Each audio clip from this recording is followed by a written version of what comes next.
mình lại mơ trên lai mày anh ơi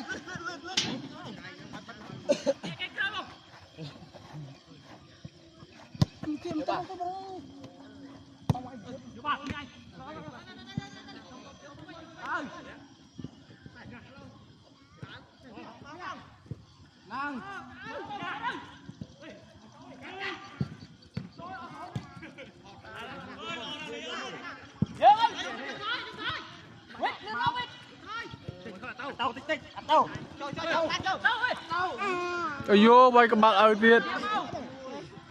âm bal mình lại chọc ba không nơi bự hồi nay anh mới ba miền lai na thôi bị tao ta chứ là lai ấy tha thì vô thực hiện làm sao bánh tắc tôi làm cung làm thiệt mất đời họp à mình liêng ở dốt liêng mà mấy đó lớn lên chủ ai chứ là lộc chiêm tơ sóc nó chiêm fan đánh mốc mà fan cắm mốc ra nguồn thôi à fan này fan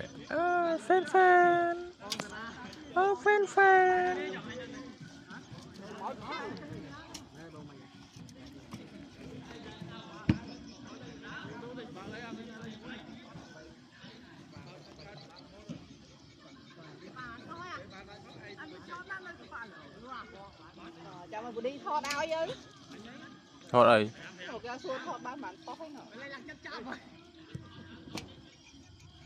chăm là xe đó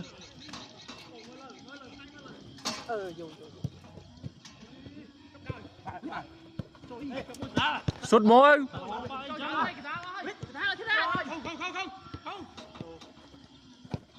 rồi one two vũ thoan mà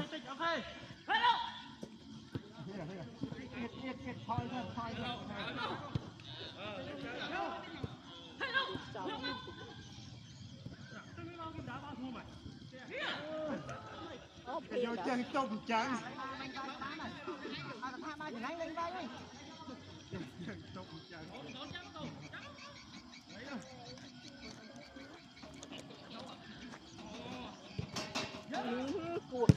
lật chúa go